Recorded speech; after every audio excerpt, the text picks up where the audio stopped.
Assalamualaikum warahmatullahi wabarakatuh. Alhamdulillah, nahmaduhu wa nasta'inuhu wa nastaghfiruh. Wa na'udzu billahi min syururi anfusina wa sayyiati a'malina. May yahdihillahu fala mudhillalah wa may yudlil fala hadiyalah. Asyhadu an la ilaha illallah wahdahu la syarikalah wa asyhadu anna Muhammadan abduhu wa rasuluh. Ya ayyuhalladzina amanu ittaqullaha haqqa tuqatih wa la tamutunna illa wa antum muslimun wa ba'd. Para pemerhati roja kaum muslimin dan muslimat yang dimuliakan Allah, alhamdulillah pada kesempatan pagi ini kita dapat bertemu kembali. Kita masih bersama buku Mencetak Generasi Rabbani. Pada pagi ini kita akan melanjutkan pembahasan kita sampai pada bab 8 metode pembelajaran. Sudah 4 poin kita bahas di dalam bab ini. Kita akan lanjutkan pembahasan kali ini pada poin berikutnya, itu poin kelima. Sebelumnya salawat dan salam atas Nabi kita Muhammad sallallahu alaihi wasallam, atas keluarga beliau, sahabat beliau, dan umat beliau sampai hari kemudian. Para pemerhati roja kaum muslimin dan muslimat yang dimuliakan Allah, poin kelima dari 8 metode pembelajaran atau metode yang kelima adalah pembiasaan diri. Ada pepatah yang berbunyi, Allah bisa karena biasa. Itu adalah bentuk latihan yang harus terus diulang-ulang. Ya. Pembiasaan sesuatu akan melahirkan suatu kemampuan. Anak yang dibiasakan berbuat baik, maka dia akan terbiasa dengan kebaikan. Ini adalah pendidikan Islami, ya, yang dicontohkan Nabi Shallallahu Alaihi Wasallam. Sebab jika anak itu rutin melakukan suatu kebaikan ataupun amal secara teratur, maka ia pun akan terbiasa dengan kebiasaan itu dan akan mudah untuk melakukannya dan tanpa perlu mungkin disuruh ataupun diperintah. Karena sebagai orang tua mungkin kita akan letih juga ya, kalau setiap waktu kita harus mengulang-ulang perintah ya kepada anak kita, perintah yang sama setiap hari. Ya, nah maka pembiasaan ini akan membuatnya mudah melakukan rutinitas itu, ya. Dan pembiasaan ini juga akan melahirkan sikap disiplin ya terhadap tugas ataupun tanggung jawab yang dibebankan kepadanya. Ya, dengan pembiasaan urusan yang banyak itu akan menjadi mudah, ya, akan menjadi mudah baginya ya, untuk melakukannya. Ini berlaku baik itu urusan agama maupun urusan dunia, dari yang besar sampai yang kecil, ya, dari yang penting sampai yang sepele, dari yang sifatnya pribadi sampai amanah yang dibebankan oleh orang lain, ya. Nah, semuanya perlu pembiasaan. Maka tanamkan kepada anak ya kebiasaan melakukan sesuatu yang baik yang membawa maslahat dan manfaat ya, baik dalam urusan dunianya maupun agamanya. Ya, misalnya dalam ibadah, adab, tutur kata, sopan santun ya, dan rutinitas keseharian ya, dan ya segala aktivitas-aktivitas yang bermanfaat lainnya. Nah, tentunya di sini anak perlu latih dan dibimbing ya. Sebagai orang tua kita harus juga bisa mendampinginya ya di dalam melakukan pembiasaan tersebut. Ya, mau tidak mau orang tua juga harus membiasakan diri melakukan sesuatu yang dia biasakan pada anaknya. Ya, karena tentunya buah jatuh tidak jauh dari pohonnya. Ya, nah ketika kita misalnya ya membiasakan diri membaca ya, maka anak juga akan terbiasa membaca. Nah, dalam hal ini ya tentunya ada hal-hal yang perlu kita nampakkan ya, amal-amal yang nggak perlu kita sembunyikan. Dan maslahatnya lebih banyak kita nampakkan daripada kita sembunyikan. Ya, di hadapan anak-anak kita. Mungkin amal itu kita sembunyikan dari pandangan manusia. Tapi untuk anak, maslahatnya lebih besar kita nampakkan. Karena kita ingin di sini dia menirunya ya, dia melihatnya dan mengetahui kebiasaan kita. Ya, sehingga dia juga mengikuti kebiasaan itu. Nah, jadi perlu pendampingan dari para orang tua yang ingin ya agar anaknya terbiasa melakukan suatu amalan ya. Nah, dia juga harus membiasakan diri dengan amalan itu. Ya, karena kalaulah si anak tidak melihat contoh ataupun teladan dalam hal ini, ya tentunya sulit bagi dia untuk membiasakan perkara tersebut. Ya, maka dari itu di sini ya perlu pendampingan dari orang tua ya. Nah, kadangkala ada kalanya kita perlu menampakkan ya rutinitas kita ataupun kebiasaan kita, yaitu ya kebiasaan baik tentunya kepada anak supaya mereka bisa mengikuti kebiasaan tersebut. Jadi ini pepatah yang kita katakan berlaku ya di tengah-tengah manusia, Allah bisa karena biasa. Sesuatu itu bisa kita lakukan, mudah kita kerjakan karena kita terbiasa melakukannya. Ini adalah bentuk latihan ya, riyadhah yang perlu dilakukan ya. Nah, demikian.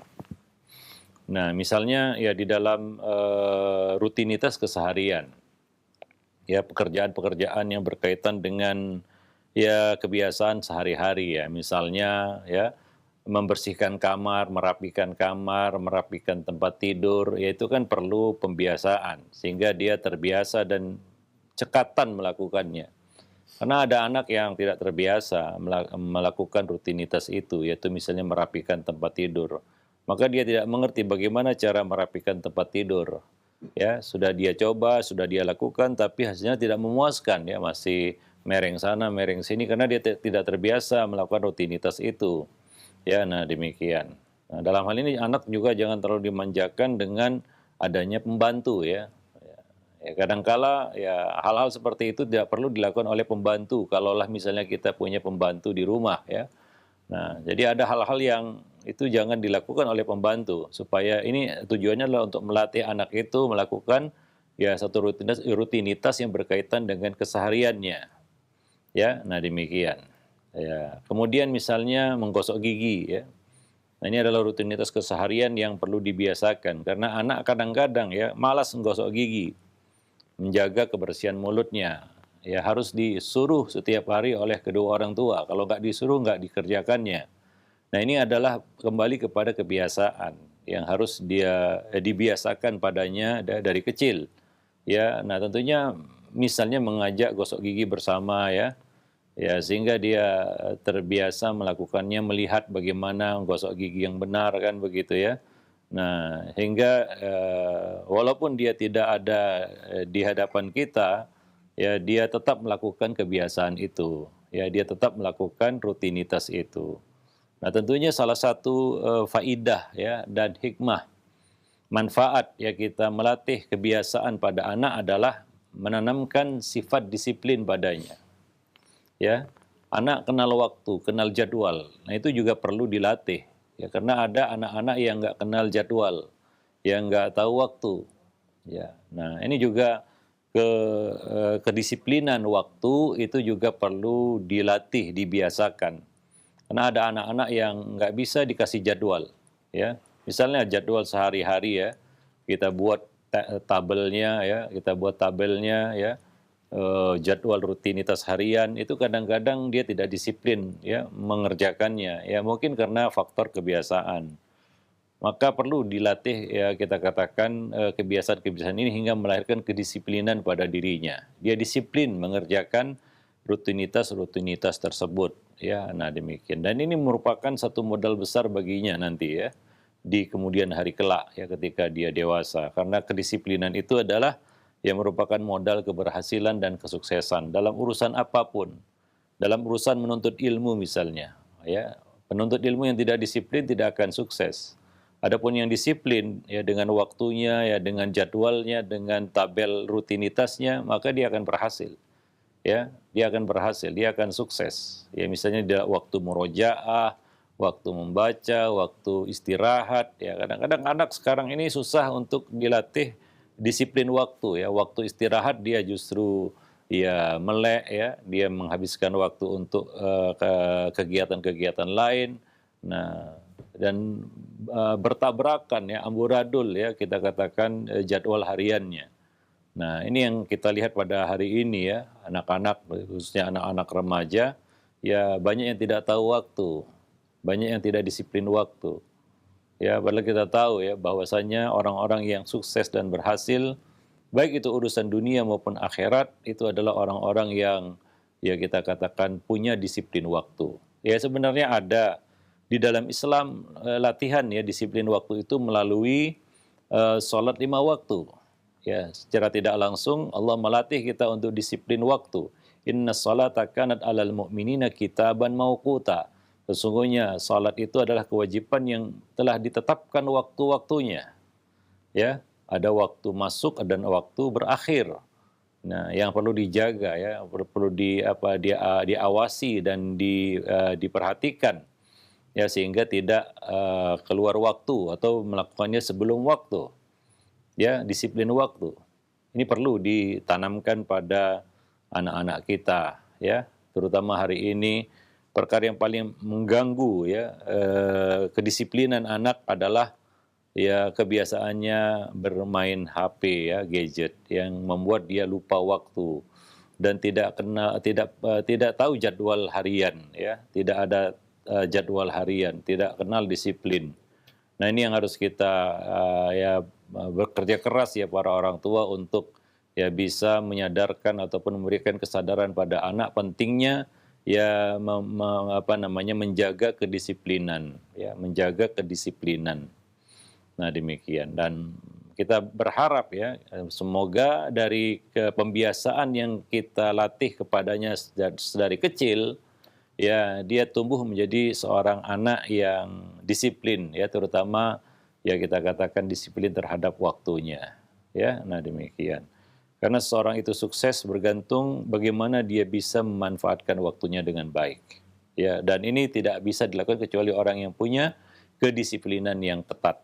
Ya, wallahu alam bisawab. Maka di negeri kita ini ataupun di lingkungan masyarakat kita ya, itu masih dikenal ya, sangat dikenal istilah jam karet. Nah, ini ya kebiasaan masyarakat di negeri ini mungkin ya punya jam karet ya dalam semua urusan ya, urusan agamanya jam karet juga, urusan dunianya lebih lagi dalam urusan dunianya. Ya jam karet ini sudah terbiasa, ya sudah menjadi budaya yang berurat akar di negeri ini. Sehingga kalau ada yang jam karet atau tidak terlambat, tidak disiplin waktu, itu sudah dianggap biasa. Di kantor, ya di tempat kerja, atau dimanapun itu. Ya. Nah, biasa itu melanggar kita katakan jadwal itu sudah biasa. Padahal ini di luar sana itu suatu hal yang dianggap sangat tidak etis ya, tidak baik ya, melanggar jadwal perjanjian begitu. Nah, ya ketepatan waktu itu adalah suatu kunci keberhasilan di sana dan kunci kesuksesan ya. Nah, orang menilai ya sesuatu itu dari ketepatan waktu. Nah, kalau di sini sudah biasa, molor-molor itu biasa. Ya, molor itu biasa, jam karet itu biasa. Bahkan kalau nggak jam karet itu kayaknya jadi aneh itu. Misalnya ada satu pertemuan ya tepat waktu semua itu jadi aneh itu. Mungkin saling memandang satu sama lain ya ini kok tepat waktu gitu. Karena biasanya jam karet semua ya. Nah, ya biasalah kita kan udah memang membiasakan ketidakdisiplinan itu. Misalnya ya ada satu perjanjian ya, kita janji ketemuan. Biasanya janjinya itu nggak ditetapkan waktunya, ya habis maghrib misalnya.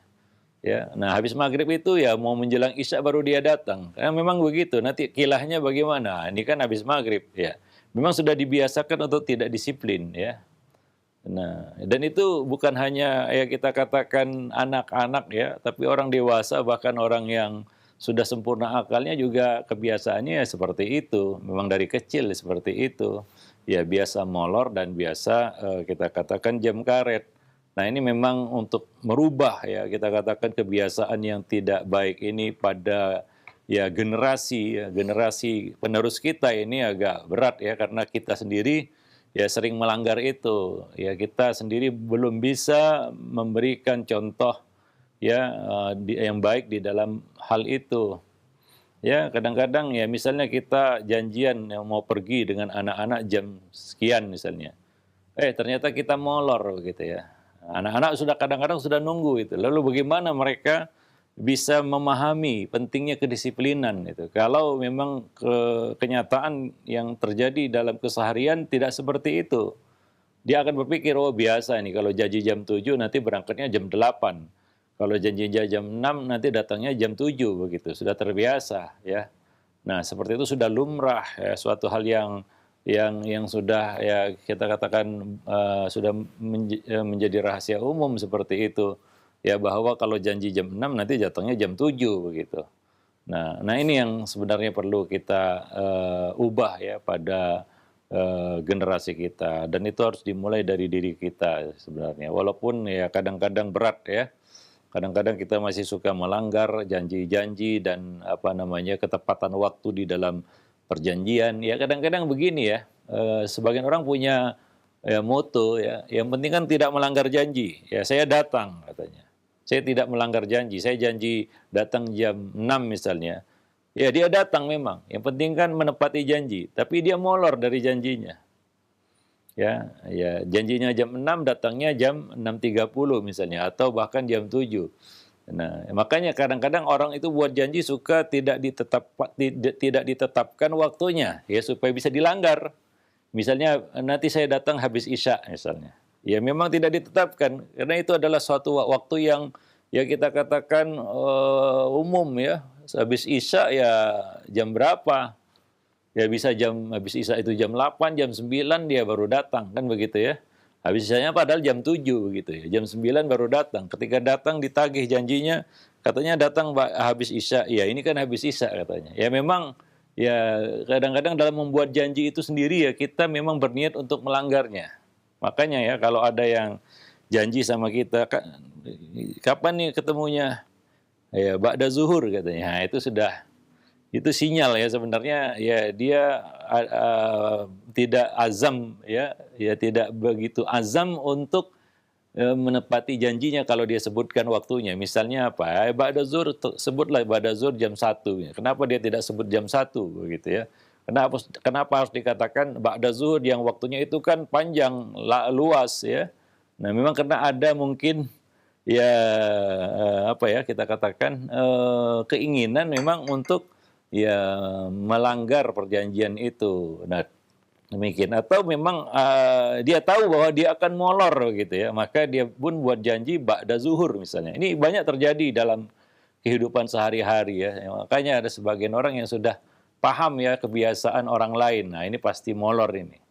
Sehingga dengan demikian semuanya jadi molor ya. Karena kebiasaan satu orang yang molor, maka yang lainnya juga molor. Misalnya dibuat perjanjian rapat jam 10 misalnya.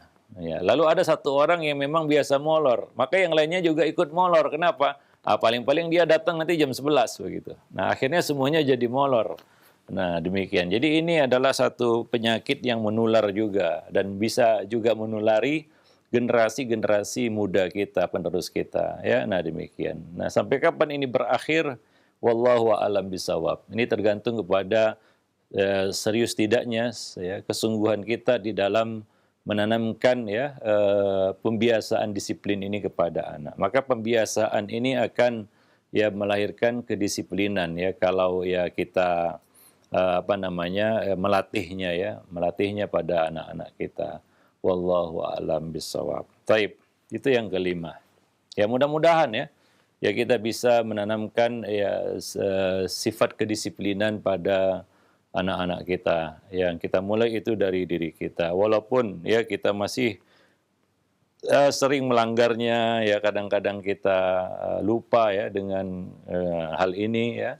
Lalu kita kembali kepada kebiasaan kita yaitu tidak disiplin.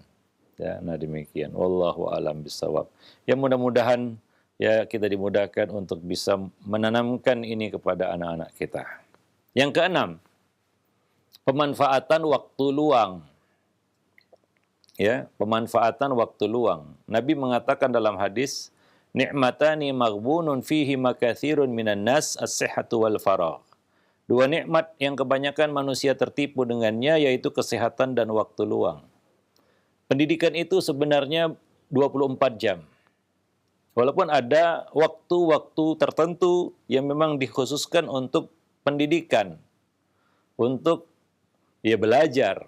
Namun hakikatnya belajar itu 24 jam. Artinya pendidik harus memanfaatkan waktu-waktu di luar jam belajar. Dan itu yang dilakukan oleh Nabi SAW. Ya, dalam banyak kesempatan Nabi itu memberikan pelajaran kepada para sahabat justru bukan di jam belajar atau bukan di jadwal taklim. Ya, seperti Nabi berbonceng dengan Muaz lalu menyampaikan pelajaran kepada Muaz tentang haqqullah 'alal ibad wa haqqul ibad 'alallah. Ya, nah itu kan tidak formal istilahnya, bukan di majelis. Bukan di majelis ilmu, ya bukan di masjid, tapi sedang berboncengan di atas kendaraan. Demikian juga ya kepada Abdullah bin Abbas, ya gulam inni u'allimuka kalimat, itu tidak di waktu formal, waktu belajar, ya waktu di majelis, tidak. Jadi Nabi sering memanfaatkan waktu-waktu luang, ya kita katakan waktu-waktu kosong untuk menyampaikan pelajaran-pelajaran. Ya kadang-kadang momen-momen seperti itu lebih membekas, ya lebih lebih menempel pada ingatan si anak daripada pelajaran di dalam kelas atau belajar yang formal, ya para pemerhati roja kaum muslimin dan muslimat yang dimuliakan Allah. Maka seorang pendidik harus fleksibel, ya luwes di sini, ya di dalam menyampaikan pelajarannya. Ya kalau ada satu yang ingin kita sampaikan, ya ada momen ya kita menyampaikan, ya sampaikan itu. Ya janganlah nanti tunggu ada waktunya di majelis ilmu. Ya kadang-kadang nggak semua perkara harus disampaikan di majelis ilmu. Ya di jadwal belajar, tidak. Ya banyak hal-hal yang bisa kita sampaikan di luar waktu itu. Misalnya kita sedang jalan-jalan, ada waktu untuk ya menyampaikan ilmu, menyampaikan nasihat, kita bisa sampaikan itu ya di waktu-waktu luang, ya tentunya dengan melihat momennya, ya dan kondisi anak-anak kita, ya mereka siap atau mereka sedang ingin untuk mendengarkan ya pelajaran itu dari kita. Nah demikian para pemerhati roja kaum muslimin dan muslimat yang dimuliakan Allah. Hadis tadi yaitu ni'matani maghbunun fihi makathirun minan nas, ya. Dua nikmat yang banyak manusia tertipu dengannya, ya diantaranya adalah al-faragh, waktu luang, waktu lapang. Ini menunjukkan bahwa waktu luang itu adalah nikmat apabila kita mampu memanfaatkannya dengan baik. Namun jika tidak, ya hanya akan membawa kerugian, ya dan penyesalan di dunia maupun di akhirat. Menyesali waktu yang sudah berjalan tanpa faidah. Itu sebenarnya perkara yang patut ya kita sesali. Dan berapa banyak ya kita menyesali, ya masa-masa yang telah berlalu yang gagal kita manfaatkan dengan kebaikan, yang justru kita gunakan untuk keburukan. Ya setelah waktu itu berlalu, ya setelah waktu itu lepas dari kita, hilang dari kita. Kita tidak bisa memutar waktu kembali, ya. Nah demikian. Nah maka itu adalah nikmat, ya waktu luang itu adalah nikmat. Dan ini adalah peringatan dari Nabi kita Muhammad SAW, ya terhadap orang-orang yang tertipu dengan waktunya. Dia merasa waktunya masih panjang, padahal setiap waktu yang dilewatinya itu adalah waktu yang terbuang, waktu yang hilang, ya tidak akan kembali ya dalam hidupnya. Maka coba seorang itu berpikir, ya untuk apa dia habiskan waktu luangnya? Ya, untuk apa dia gunakan waktu lapangnya, waktu kosongnya? Nah, apa yang sudah dibuatnya? Apa yang bisa dilakukannya? Ya, untuk ya masa depannya. Ya, karena waktu yang kita tinggalkan itu bergantung dengan apa kita mengisinya.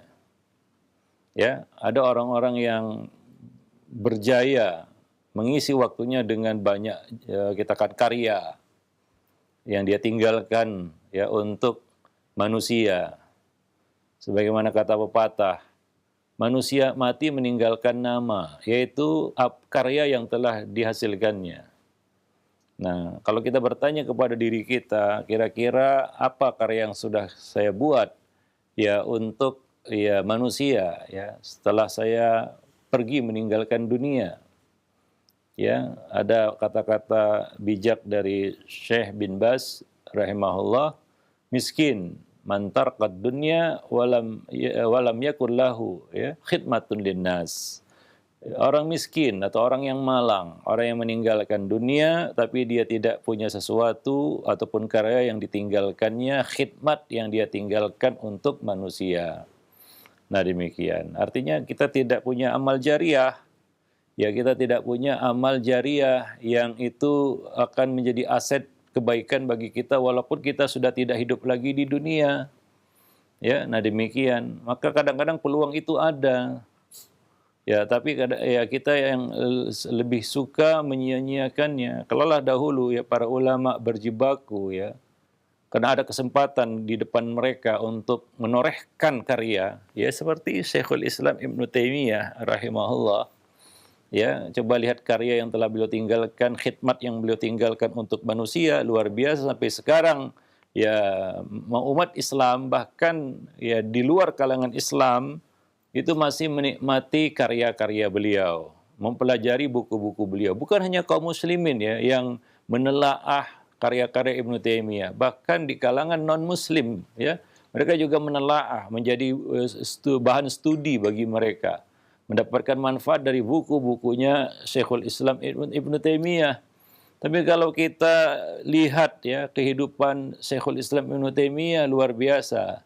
Boleh dikatakan tidak ada satu waktu pun yang lewat dari beliau, yang luput dari beliau. Beliau pernah turut terjun di medan perang.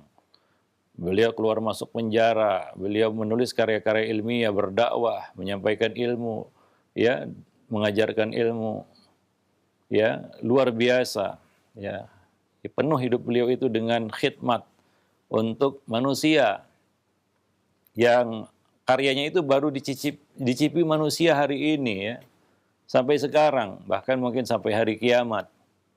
Ya, para pemerhati roja kaum muslimin dan muslimat yang dimuliakan Allah. Ya, sampai-sampai beliau, ya kita tahu sirah Ibnu Taimiyah tidak sempat menikah ya gara-gara itu.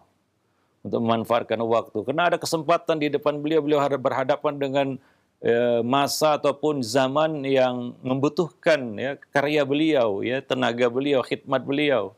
Dan itu tidak beliau sia-siakan. Nggak semua orang ya hidup di zaman seperti itu, yang zaman itu menuntut kita untuk berkhidmat ya untuk Islam dan kaum muslimin. Ya, nah demikian. Mungkin zaman beliau tidak jauh beda dengan zaman kita sekarang. Coba lihat bagaimana ya khidmat yang diberikan oleh Syekhul Islam Ibnu Taimiyah. Nah ini dalam hal pemanfaatan waktu. Nah anak-anak kita juga harus kita biasakan untuk ya berkarya, ya mengasah terus keterampilan, ya menambah terus keterampilan, ya untuk ke modal ataupun kita katakan bekal dunianya, dan juga terus ya kita meningkatkan ya kita katakan kualitas ibadahnya, ya kualitas ibadahnya ini untuk bekal akhirat mereka. Nah demikian, ini harus kita terus ya ajarkan ya ataupun biasakan kepada anak-anak kita di dalam hal pemanfaatan waktu luang. Ya, maka kalau anak itu nganggur ataupun bengong itu orang tua jangan membiarkan ya kebiasaan itu pada anak. Anak biasa bengong, anak biasa ya nganggur ya, bermalas-malasan tanpa kegiatan ya, tanpa hal positif yang bisa dia lakukan. Itu nanti terbiasa dia dengan sifat malas seperti itu. Sehingga waktu-waktu yang kosong ini digunakan untuk hal-hal yang kadang-kadang anfaedah. Ya, nah demikian. Ya sebagian orang tua kadang-kadang berkompromi dengan anak mereka, yang penting mereka tidak melakukan yang buruk-buruk ya. Ya sudahlah, biar aja lah bengong di rumah kan begitu, yang nganggur, gak ada kerjaan. Yang penting tidak melakukan hal-hal yang negatif ya. Ya memang satu hal yang mungkin perlu disyukuri juga, anak itu tidak jatuh dalam hal-hal yang negatif ya. Ya perbuatan-perbuatan yang negatif ya, yang kita katakan yang buruk. Itu hal yang patut disyukuri juga. Namun ya jangan stuck ya, jangan berhenti sampai di situ. Ya, karena kebiasaan menganggur itu juga tidak baik ya. Kalau itu menjadi satu kebiasaan ya, berdiam diri, berpangku tangan, nggak tahu apa yang dibuat, ya itu rugi nanti dia, ya. Apalagi dia merasa aman, nyaman dengan kebiasaan seperti itu, ya. Nah, demikian. Maka ya coba lihat ya, dorong anak agar ya mengisi waktu luang dengan banyak aktivitas yang bermanfaat, ya. Nah, demikian. Taib. Nah, tentunya di sini berikan pengarahan yang benar, ya. Ya, bagaimana mengisi kebiasaan itu. Ya, misalnya dengan ya kita mengetahui interestnya, ketertarikannya kepada apa ya, minatnya, bakatnya ataupun keinginannya kepada apa misalnya. Itu bisa kita isi waktu dia dengan hal-hal yang diminatinya. Mana tahu itu bisa menjadi salah satu sumber rezeki baginya di kemudian hari kelak. Nah demikian. Jadi dalam hal ini ya orang tua jangan ikut bengong juga ketika melihat anaknya bengong. Ya ikut nganggur juga ketika melihat anaknya menganggur, ya. Hingga sama-sama bermalas-malasan ataupun berleha-leha ya tanpa melakukan satu kegiatan. Nah demikian ya. Maka jangan bersikap tidak acuh terhadap anak. Ya, dan juga arahkan ya kepada kebiasaan yang bermanfaat untuk mengisi waktu luangnya, ya. Nah, demikian. Nah, dalam hal ini juga kita harus ya memberikan ya waktu luang kita untuk anak. Ya, kalau bisa ya kita aktif bersamanya, kita ikut bersamanya di dalam aktivitas bersama, kan begitu ya. Nah, demikian. Ya, dan penting di sini adalah mengetahui ya minat, bakat dan ketertarikan anak ya kepada. Kadang-kadang dia punya ketertarikan kepada bidang-bidang tertentu. Misalnya apa? Dia suka bercocok tanam. Nah, waktu-waktu luang kita bisa bawa anak itu untuk bercocok tanam. Nah, di samping itu kita bisa ya memberikan pelajaran-pelajaran ya pada saat-saat ya kita katakan lapang dan luang itu. Nah, demikian ya. Nah, ya seperti sekarang ini masa-masa pandemi, banyak di rumah, ya itu perlu kegiatan yang mengisi waktu dengan kegiatan yang bermanfaat. Ya, kalau tidak, ya kita akan menghabiskan waktu di hadapan gadget kita saja, ya. Nah, tidak ada sesuatu yang bisa kita hasilkan. Ya, nah demikian. Kadang-kadang ya mengisi waktu luang itu bisa menjadi sumber inspirasi, bahkan menjadi kita katakan modal kehidupan. Banyak orang-orang yang sukses ya membangun satu usaha itu ketika dia mengisi waktu luangnya ya dengan satu aktivitas yang mungkin dia pandang ini suatu hal yang kecil ataupun yang sepele ya remeh, tapi ternyata menjadi serius begitu ya. Dari waktu-waktu luang ya mengisi waktu luang tadi. Nah demikian ya nggak bisa menghasilkan sesuatu yang bermanfaat baik dalam yaitu dalam urusan dunianya mungkin ya. Nah demikian. Wallahu alam bissawab. Taib. Kemudian yang ketujuh adalah penanaman motivasi. Nah ini harus sering-sering kita berikan kepada anak. Kadang-kadang anak itu mengalami satu masa dia mengalami penurunan ya. Ya, sedang down mentalnya mungkin, jatuh mentalnya ataupun sedang kurang semangat. Kurang gairah ya. Kadang-kadang ada masa-masa futur gitu ya, melanda si anak. Ya, dia kurang semangat belajar, ya dia kurang semangat ibadah, ya dia kurang semangat beraktivitas. Kadang-kadang ada masa-masa futur yang melanda manusia. Bukan hanya orang dewasa, anak-anak juga. Ya, maka orang tua harus bisa memberikan motivasi positif kepada anak. Ya, memberikan menyemangatinya, mendorongnya untuk bergairah ya. Sehingga futur ini tidak membawa dia kepada sesuatu yang negatif, yaitu apa? Dia meninggalkan ya aktivitas-aktivitas yang bermanfaat, ya. Atau ya dia meninggalkan rutinitasnya yang baik, yang positif. Ya karena futur tadi. Maka terus berikan motivasi ya, suntikan semangat ya sehingga dia terlecut untuk ya bangkit ya dari futurnya ya, dari kelesuannya ya. Nah, namanya juga manusia ya, ada masa-masa bosan, jemu, futur ya, yang melanda diri mereka. Ya, kita juga demikian, maka ya, dan anak-anak juga mengalaminya, maka ya perlu suntikan motivasi dari para orang tua di sini ya. Nah, ya dengan apa namanya, ya sering ya kita katakan ya berbicara kepadanya tentang masa depan ya, ya tentang pencapaian-pencapaian yang ya target-target yang harus dicapainya ya. Nah, demikian ya atau tentang ya pengalaman-pengalaman kita ya bisa jadikan sumber ya kita katakan inspirasi dan motivasi baginya ya dan untuk meningkatkan kreativitasnya dalam melakukan kebaikan-kebaikan dan hal-hal yang bermanfaat. Nah, motivasi kepada anak ini bisa berupa kata-kata maupun bahasa tubuh. Ya, dukungan bisa kita berikan baik dukungan moral maupun material ya. Bisa juga dengan memfasilitasi anak atau dengan memberikan hadiah ketika melihat atau mengetahuinya melakukan suatu kebaikan. Atau kadang-kadang anak itu butuh kompetisi, maka ikut sertakan anak ya dalam perlombaan yang positif. Ya kadang-kadang dia jenuh, kenapa? Karena dia kayaknya tidak ada kompetisi, tidak ada perlombaan yang membuat dia akhirnya jenuh, yang membuat dia stuck gitu ya. Maka dia perlu ya satu kompetisi ya untuk meningkatkan gairahnya dan meningkatkan kualitasnya. Sebagian anak mungkin dia merasa begini-begini saja, ini kurang tantangan istilahnya, hingga dia jadi futur ya. Hingga dia jadi kurang gairah, maka perlu ya kalaulah itu penyebab ya futur ataupun kurang ketidakgairahannya, maka ya kita perlu ya mencari ya kita katakan apa namanya kegiatan yang sifatnya kompetisi ya, perlombaan-perlombaan yang positif.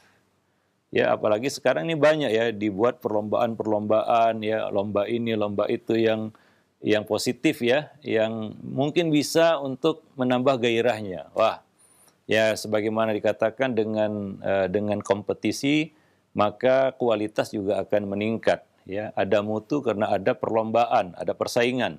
Kalau tidak akan melempem. Nah, begitu. Nah, ya maka itu perlu kita kasih motivasi ya dengan adanya persaingan ataupun perlombaan ya karena berlomba dalam hal kebaikan itu adalah suatu kebaikan.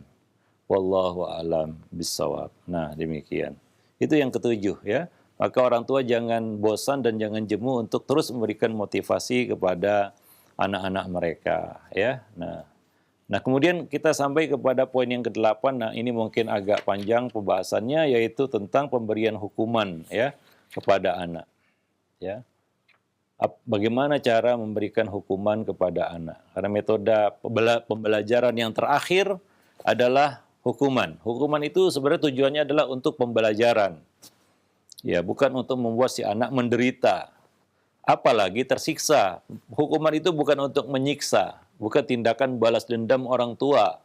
Ya, bukan untuk melampiaskan nafsu orang tua yang marah kepada anaknya, bukan. Hukuman itu tujuannya bukan untuk itu. Hukuman yang dibolehkan kepada anak, ya tujuannya adalah untuk pendidikan. Nah, itu pun di usia-usia tertentu, ya misalnya usia 10 tahun ke atas.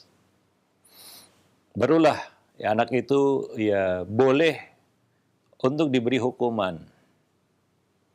Adapun 10 tahun ke bawah, mungkin dia perlu targhib, ya dia perlu hadiah, ya untuk membuat dia semangat bangkit ya dari kesalahan. Itu anak di bawah 10 tahun. Anak di atas 10 tahun perlu hukuman, tapi bagaimana hukumannya? Ya, apa yang melatar belakangi hukuman itu? Nah, ini yang perlu kita ketahui ya. Karena sifatnya hukuman terhadap anak itu adalah untuk pendidikan ya, bukan untuk pembalasan ya atau untuk kita katakan hukuman dalam arti kata memberikan ya suatu siksa ataupun azab kepada anak, bukan itu. Wallahu alam bishawab. Walaupun namanya hukuman. Nah, demikian. Taib, sampai sini dulu pertemuan kita pada kesempatan pagi ini. Mudah-mudahan ya bermanfaat bagi kita semua. Aku qouli hadza astaghfirullah li wa lakum lisairil muslimin innahu huwal ghafurur rahim. Nah, baik. Syukuran jazakallahu khair kepada Ustaz yang sudah memberikan penjelasan dari pembahasan yang sangat menarik sekali di kesempatan pagi hari ini. Yang mudah-mudahan bisa kita ambil faedahnya dan tentunya kita bisa menerapkan ketika kita memberikan pendidikan kepada anak dari yang terakhir bagaimana caranya memberikan hukuman, dan insya Allah ini akan dilanjutkan pada pertemuan yang akan datang untuk materinya. Baik, untuk selanjutnya kami buka sesi interaktif, sesi soal jawab bagi Anda para pemerhati roja sekalian yang ingin bertanya. Anda bisa mengirimkan pertanyaan di nomor layanan pesan singkat. Baik, alhamdulillah sudah ada beberapa pertanyaan yang masuk di kesempatan pagi hari ini. Di antaranya penanya yang berasal dari, tidak disebutkan namanya, dari Bram Abu Maulana. Assalamualaikum warahmatullahi wabarakatuh.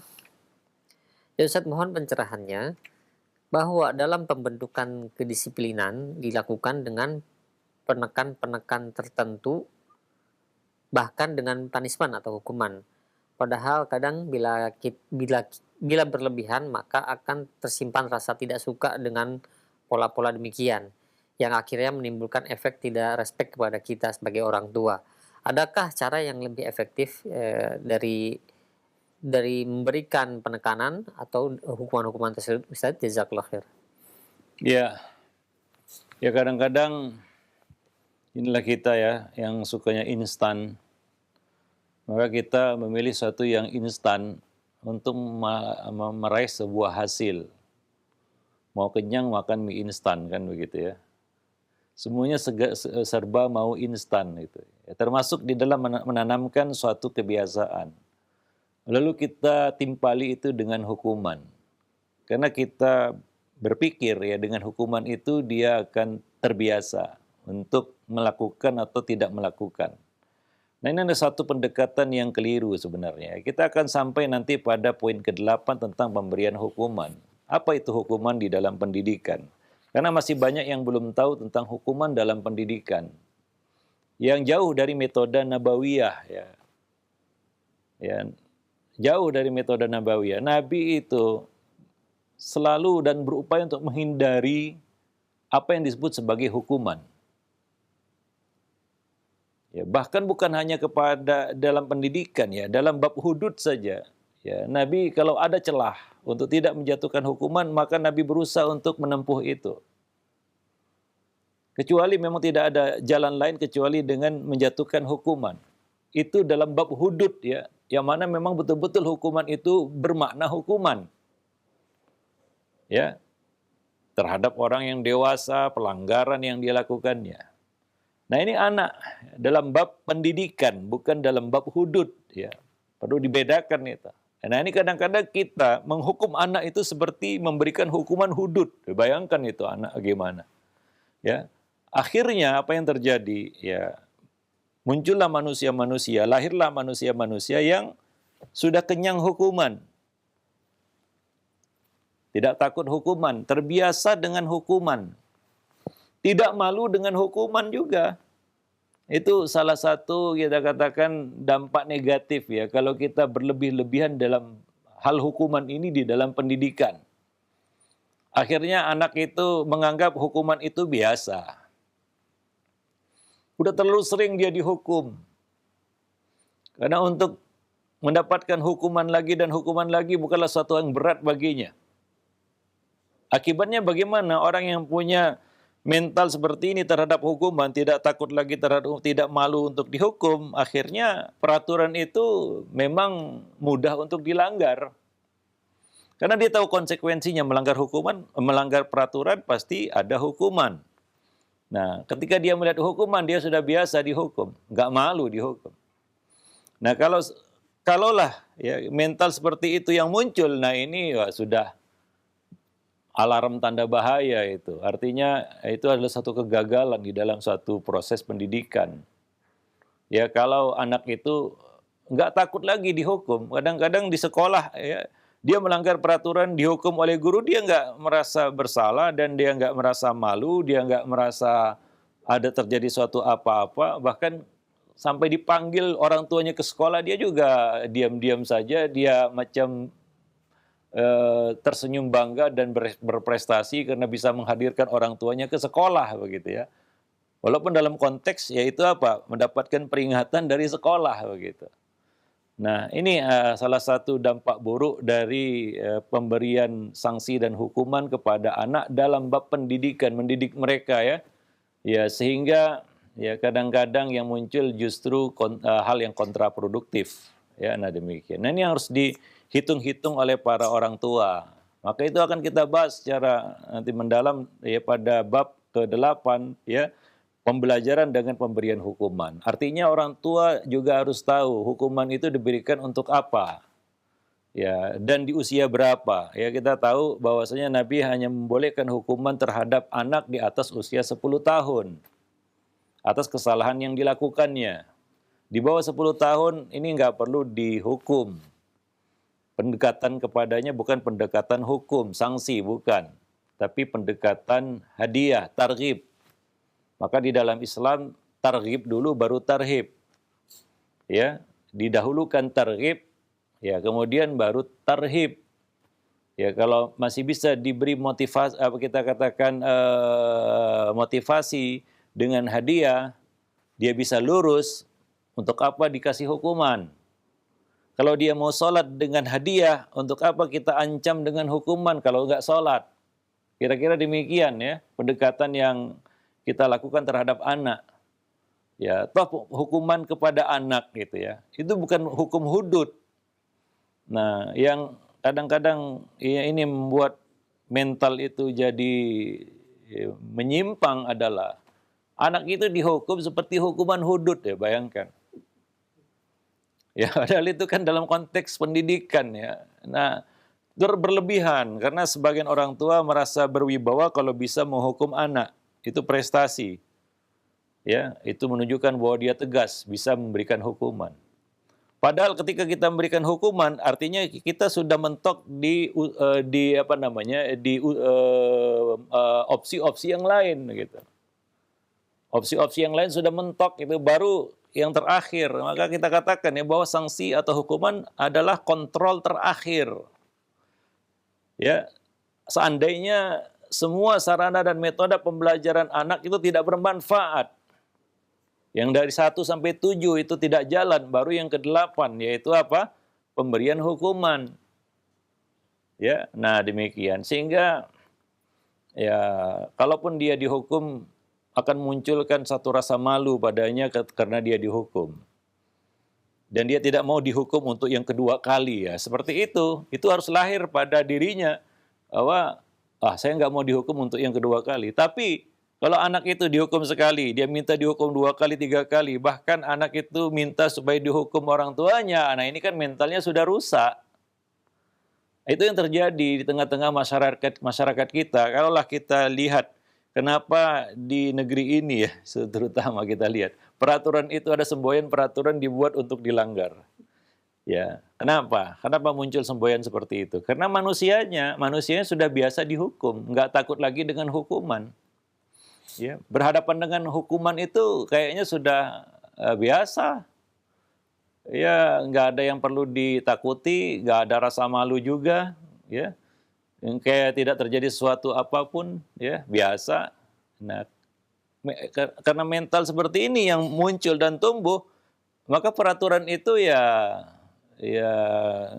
tidak berarti apa-apa baginya untuk dilanggar. Itu bukan suatu hal yang serius baginya. Nah, beda kalau kita bisa munculkan pada anak ya, bahwa kalau dia dihukum sekali, dia nggak akan mau dihukum untuk yang kedua kali. Bukan karena beratnya hukuman, tapi karena malu. Hati-hati ya, anak nggak boleh dihukum dengan hukuman yang berat. Ya, pembolehan memukul ya di usia 10 tahun ke atas, ya itu tidak boleh lebih dari 10 kali pukulan. Dengan kriteria pukulan yang tertentu ya, tidak menyakiti, tidak membuat malu, tidak menjatuhkan kehormatan dan lain sebagainya. Kriteria pukulan, hukuman berupa pukulan di dalam pendidikan. Dalam pendidikan ya, bukan dalam hukum, beda itu. Bukan dalam hudud.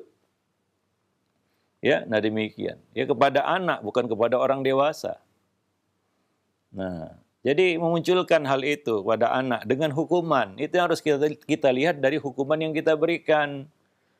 Jangan anak jadi semakin berani ketika dia dihukum. Ya, dihukum keluar dari rumah, pergi dari rumah, pergi dia betul-betul. Dia nggak takut, dia nggak segan, dia nggak merasa rugi ya dengan menjalani hukuman itu. Ya, kalau seperti itu orang tua sendiri yang pusing nanti. Ya, nah demikian. Wallahu a'lam bishawab. Jadi berhitunglah ya dan kita katakan apa ya, perlu kita berhitung secara mendalam tentang pemberian hukuman ini, ya. Perlu atau tidak? Sudah tepat momennya atau belum? Ya. Apa yang akan muncul di balik hukuman itu? Jadi jangan sedikit-sedikit menghukum, nanti hukuman itu tidak berwibawa juga ya. Kalau terlalu diumbar gitu ya, sedikit-sedikit dihukum ya, kadang-kadang hukuman yang ya receh kita katakan, yang tidak menghasilkan apa-apa selain kepuasan orang tua berhasil menghukum anaknya, yang hanya sekedar itu ya, ya kita khawatir ya akan muncul generasi yang memang nggak takut dengan hukuman itu yang kita khawatir gitu ya, wallahu alam bisawab. Jadi sekali lagi ya, hukuman di dalam pendidikan itu bukan hukum hudud, itu adalah pendidikan ya, namanya saja disebut hukuman. Tapi ini adalah salah satu salah satu dari beberapa sejumlah metode pembelajaran. Ya, nah ini yang harus diketahui oleh para orang tua. Ya, jadi menghukum anak bukan seperti menghukum pencuri begitu ya, menghukum penjahat begitu. Ya, nanti anak terhina dengan hukuman itu dan dia akan menjauh dari kita, menjauh dari pendidiknya. Itu adalah satu kerugian apabila anak didik menjauh dari pendidiknya sendiri. Ya, wallahu a'lam bishawab. Iya, baik. Syukran jazakallahu khair atas jawaban dan penjelasan Al Ustaz. Masya Allah. Baik, untuk selanjutnya kami ajukan kembali pertanyaan di layanan pesan singkat. Ada pertanyaan dari Ummu Abdullah. Ya Ustaz, mohon pendapatnya dan nasihatnya. Kami memiliki dua anak. Kami memiliki anak lebih dari dua dan semuanya sekolah online. Sementara saya sebagai ibunya dan suami bekerja. Nah, mohon arahannya, apakah saya sebagai istri dan ibu dari anak-anak harus mengundurkan diri dari tempat kerja untuk fokus pada pendidikan anak. Jazakallah khair. Ya, ya tentunya kita semuanya memaklumi ya bahwa sudah hampir 1,5 tahun ini kita mengalami masa-masa sulit, yaitu menghadapi pandemi ya, COVID-19. Ya, keadaan memaksa ya anak-anak untuk belajar di rumah. Ya, artinya mereka perlu pembimbing ya dan pendamping di rumah ya. Ya, dan tentunya di sini orang tua mau tidak mau ya, harus menggantikan posisi guru di sekolah, ya menjadi guru dan pendamping bagi anak-anak mereka di rumah, ya. Karena nggak bisa dibiarkan gitu saja anak-anak itu tanpa pengawasan. Karena pendidikan itu perlu pengawasan, kan begitu ya. Nah, jadi ya di sini orang tua ya suka tidak suka, mau tidak mau harus berkorban ya. Ya, karena ada dua, disitulah peran ibu dan ayah, gitu, ayah dan ibu. Ya, ibu sebagai pemimpin di rumah dan pemimpin bagi anak-anak mereka di rumah. Ya, maka tugas ibu sebagai madrasah bagi anak-anak mereka di rumah ini sangat penting, apalagi masa-masa seperti sekarang ini. Baru kelihatan ya siapa ibu yang apa namanya yang baik, siapa ibu yang buruk begitu ya, siapa ibu yang sukses, siapa yang gagal gitu ya. Itu bisa dilihat hari ini itu ketika mereka menggantikan tugas dan posisi guru di sekolah. Ya, baru dilihat bagaimana kesiapan orang tua itu, terutama ibu ya di sini ya. Ya, karena ayah mungkin ya berbagi tugas dengan ibu untuk mencari nafkah. Ya, mencari nafkah. Yang itu juga bukan merupakan perkara yang mudah, apalagi hari ini kan begitu ya. Ya, maka harus berkorban lah. Ya, ibu ya, meluangkan waktunya, ya, itu adalah keuntungan baginya. Jangan hanya mengejar keuntungan, wah kalau nggak saya nggak kerja nanti saya nggak dapat uang. Ya, keuntungan itu, rezeki itu bukan hanya uang dan uang. Ya, di sana ada rezeki yang lebih berharga. Anak-anak kita itu adalah aset masa depan, ya, bagi kita, bagi diri kita. Ya, anak soleh yang mendoakan orang tuanya, yang melakukan kebaikan yang ditanamkan oleh orang tua akan menuai hasilnya, kan begitu, dari kebaikan yang dia tanamkan kepada anak-anaknya. Itu adalah rezeki, itu adalah masa depan kita, aset akhirat bahkan, bukan hanya dunia ya. Kalau anak itu berhasil, ya, jadi anak yang soleh, ya, orang tua ini bisa mendapatkan manfaat dunia dan akhirat. Ya, nah demikian. Itu dia harus pikirkan di situ. Jangan dia pikirkan, wah kalau saya nggak kerja nanti saya nggak dapat ini, nggak dapat itu. Ya, itu tugas mungkin tugas ayah ya sebagai pemimpin kepala keluarga, pemimpin keluarga. Ibu ya dia harus bisa jadi madrasah bagi anak-anak mereka di rumah. Ya jadi guru ya mendampingi anak-anak mereka belajar. Demikian. Ya ini kondisinya seperti itu ya, pandemi ya. Ya, ya mungkin ini salah satu hikmahnya ya, supaya kita bisa lebih dekat ya dengan anak ya mungkin ya dengan keluarga. Si ayah juga mungkin WFH ya work from home ya. Maka dia mungkin bisa ya berbagi tugas juga dengan ibu di sini ya untuk mendampingi anak-anak mereka belajar. Wallahu alam bisawab ya. Ya, syukran jazakallahu khair atas jawaban Al-Ustadz. Demikian untuk yang bertanya, Muabillah, dan selanjutnya kami ajukan kembali pertanyaan di line pesan singkat. Nah, masih pertanyaan masih dalam seputar pandemi, Ustadz. Awalnya anak-anak kami diberikan tugas harian dan mereka alhamdulillah mau mengerjakannya secara rutin. Tapi setelah masuk pandemi dan belajar secara daring pakai internet atau HP, lambat laun anak-anak sudah tidak mau lagi mengerjakan tugas rutin tersebut. Mereka seringnya kebablasan main internet, sehingga hanya di kamarnya masing-masing saja. Mohon nasihat dan solusi serta kiat-kiatnya, Ustaz. Ya, khususnya bagi anak-anak kecil ya, bocah-bocah. Kalau anaknya sudah remaja, sudah kuliah, mungkin sudah terbiasa belajar sendiri ya, ya mungkin sudah bisa jalan sendiri. Mereka juga mungkin sudah sampai usia rusyd ya, usia bisa mengelola harta dirinya sendiri. Beda dengan anak-anak kecil ya, bocah-bocah kecil. Apalagi 10 tahun ke bawah, basuta ya, bawah 10 tahun. Ya, nah ini tentunya peran orang tua nggak bisa diabaikan di sini ya, nggak bisa dihilangkan, ya nggak bisa dipinggirkan begitu saja. Ya bahkan peran orang tua di sini sangat besar ya, ya sangat signifikan itu terhadap perkembangan anak. Maka dampingi ya anak itu dalam belajar. Ada kebosanan pada anak ya jelas, apalagi ya selama ini dia pergi ke sekolah, main bersama teman-temannya di sekolah, nah ini tidak bisa dilakukannya. Maka orang tua terutama ibu ya harus bisa menyiasati bagaimana anak ini tidak bosan ya dengan misalnya ada waktu luang bermain. Karena anak juga perlu waktu bermain. Nah, dalam hal ini sekolah juga pikir-pikirlah dalam memberikan tugas ya kepada anak-anak. Anak-anak ya apalagi di bawah 10 tahun. Perhatikan juga kebutuhan main mereka, karena main itu seperti makan bagi orang dewasa mungkin ya. Bagi anak-anak, itu dunia mereka. Maka ada waktu, berikan waktu yang cukup bagi anak itu untuk bermain. Jangan rampas kebahagiaan masa kecil mereka ya dengan merampas waktu bermain mereka. Nah, mungkin jenuh dia dan perlu waktu bermain. Ya, maka ketika misalnya ya ada waktu lapang, jeda, ya ajak anak-anak itu bermain. Ya, buat kita katakan permainan-permainan yang membuat mereka bergairah. Nabi saja membiarkan Aisyah untuk bermain boneka karena Nabi paham waktu itu Aisyah masih berusia 9 tahun atau 10 tahun. Ya, artinya masih anak-anak. Dia perlu waktu untuk bermain dan Nabi membiarkan Aisyah untuk bermain. Nah demikian ya. Nah, jadi ya seperti itu ya. Ada waktu bagi anak untuk bermain yang harus berikan kepada mereka. Wallahu alam bisawab. Ya, jadi kejenuhan itu bisa diatasi dengan itu ya. Nah, karena kalau diforsir terus belajar dan belajar ya nggak mampu juga otak itu untuk menghandle itu ya.